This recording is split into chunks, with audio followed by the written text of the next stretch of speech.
เอาน้ำซาลองคอก่อนเด้อพี่น้อง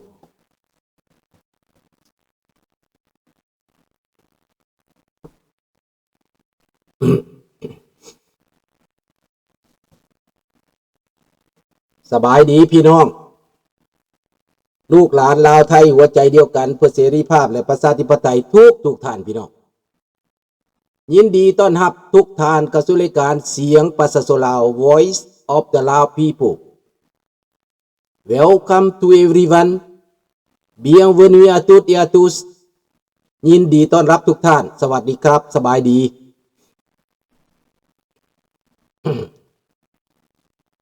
สบายดีท้องแดงเนาะ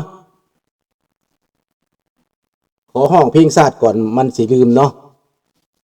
ศาสตร์ลาวตั้งแต่เดิมมาขึ้นชื่อลือสายุดในอาซีศาสตร์ลาวผูกพันไมตรีรวมสามัคคีฮักโฮมกันหักศาสตร์หักประเทศเฮาหากเจ้าปุกิจกีสาผู้มักรวมศาสนาแต่บูหันมาหักษาดินเด่นบ่ให้สัตว์ใดมาล้วนหาวีลบกวนหยาดแย่งสิ่งเอาพายขึ้นเขามาดูวุ่นวายสู้จนตัวตายต้านทานศัตรูสวยเสือจูเลือดเนื้อเสื้อเผาพื้นผู้กูเอาบันเทาถูกกันพี่น้องขอร้องเพลงด่ามันอีกตืมเสียงมาแล้วบอกใครๆเนี่ยเนาะอันคำว่าสัตว์คนเฮาถูกคนก็หูมีเสือมีควายเป็นหมู่บางตัวก็หูแสนดีเหลือล้นตัวอย่างว่าควายเฮาเลี้ยงมันยังหูคุณของคนดึงแก่คันไทยจนตัวมองมนบ่เคยได้จมสักคำเมื่อมาเทียบใส่คนเฮาบางคนก็หายไปเสียยิ่งกว่าฝูงควายหวังร่ำรวยเสียจนหน้ากำตัวอย่างแก้วแดงไปหลงลาวแดงให้ความศีลธรรมจนลืมข้าวเหนียวเม็ดข้าวงามลืมคำสอนองค์พระเจ้าโธ่เอ๋ยแก้วแดงใจหายเสียยิ่งกว่าสัตว์แถมยังบังอาจญาติเอาแดนดินดอนของลาวเที่ยวฆ่าเที่ยวแกงคนลาวนี้ตายป้าเอื้อนเป็นเป่าโบราณควันเมืองเก่าทำลายเสียได้หลงคอเพื่อนลาวหลงผิดอย่าไปเสื้อฟังคำเขามีภัยหักหอมเมืองลาวยิ่งกว่าลาวนี้จะมีหรือบ่น้ำตาลาวไหล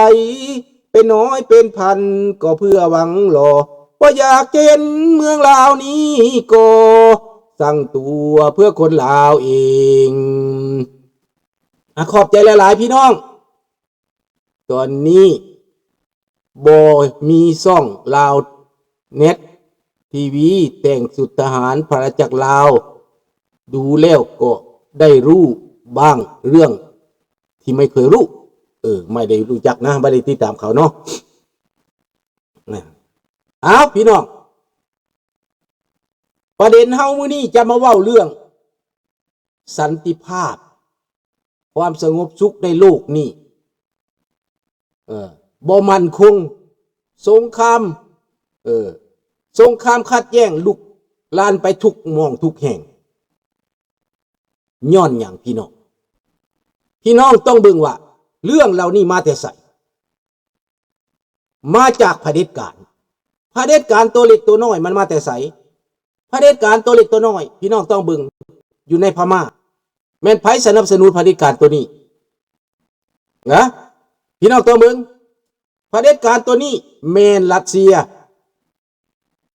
จีนเป็นผู้มานิพิเลตรัสเซียเป็นผู้สนับสนุนข้าประชาชนตัวเองมาเป็น20-30 ปีบ่หยุดบ่ยั้ง บกกระเนียมมือแม้แต่น้อยเดียวอันนี้ไดอยู่ในประเทศพม่าไดบาดนี้อยู่ในประเทศลาวบักทองรุ่นนางกำอำนาจทำลายประชาชนลาวอยู่ทุกมือนี้ขาหนุนหลังมันแม่นไผแม่นบักโปตีนแม่นพ่อมัน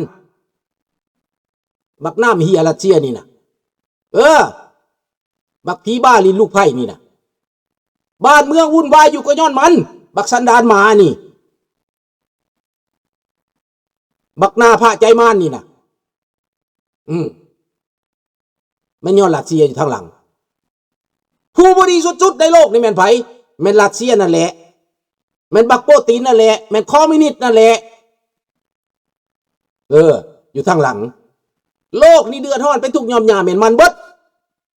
มันใส่หยังมันใส่เงินใส่อำนาจใส่บารมีใส่จำนวนพลใหญ่หลวงหลายใส่นิวเคลียร์ข่มขู่เห็นบ่พวกนี้นั่นเป็นลูกหม่อของเขาเป็นผู้สนับสนุนสงครามเป็นผู้ให้คนฆ่าคนเป็นผู้ให้คนเกลียดชังคนเป็นผู้ให้คนกดขี่ข่มเหงคนกะแม่นพวกนี้บักทองรุ่นมาได้อำนาจมาแบบนี้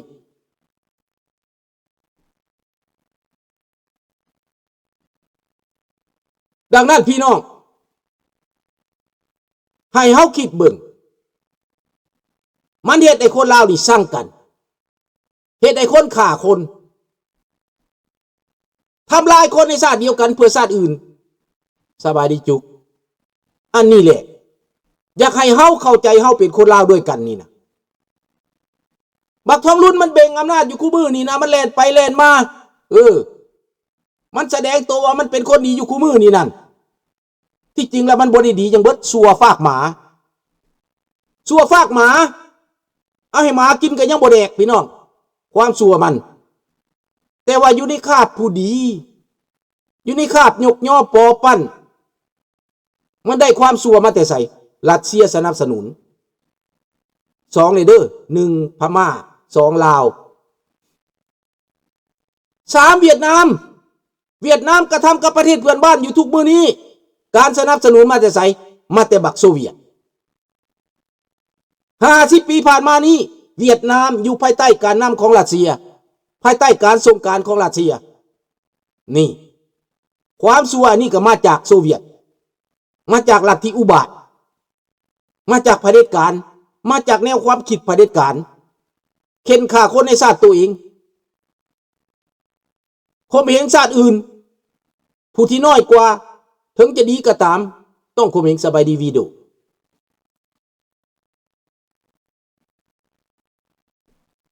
ประเทศที่4เขมรแต่ก่อนไผสนับสนุนเวียดนาม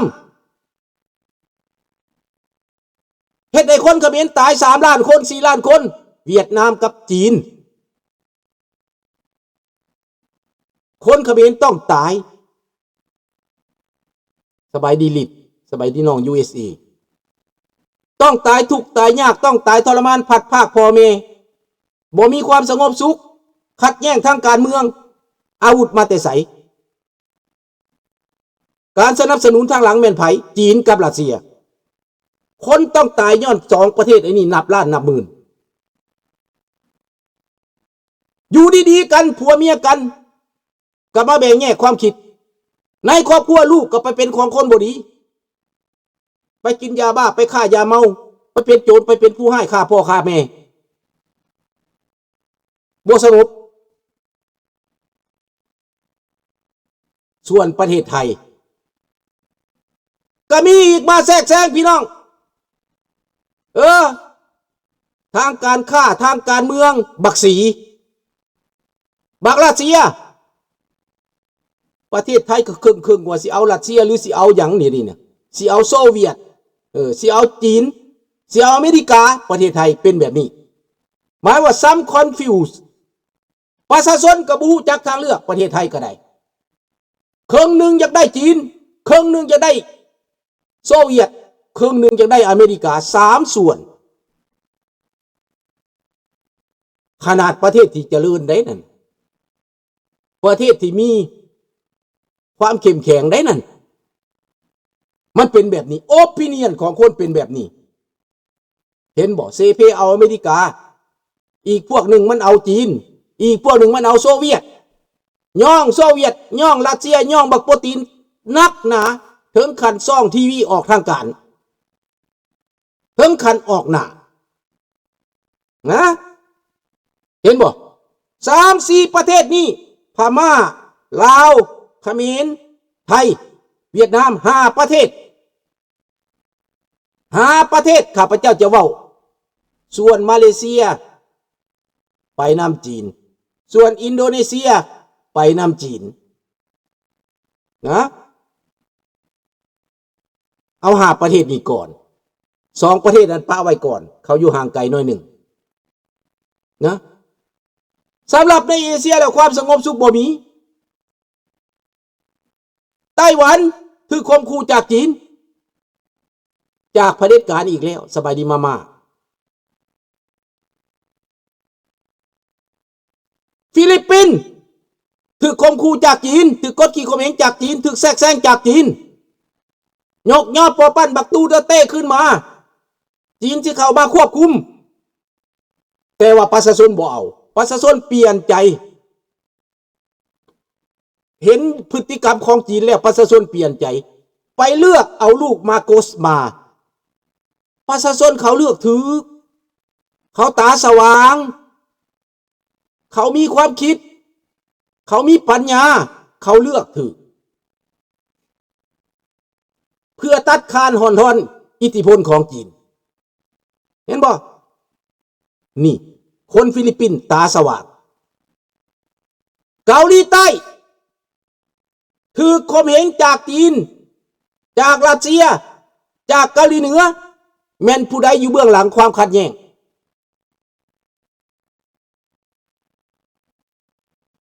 แม่นผู้ใดอยู่ข้างหลังการขัดแย้ง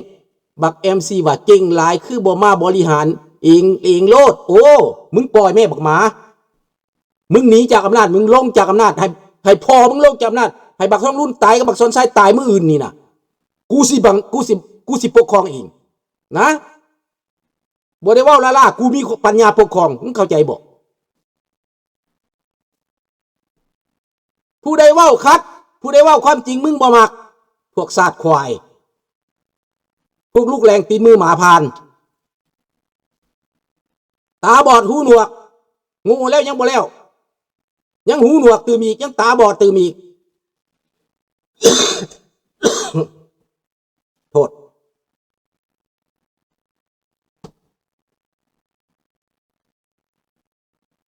สบายดีมีค่า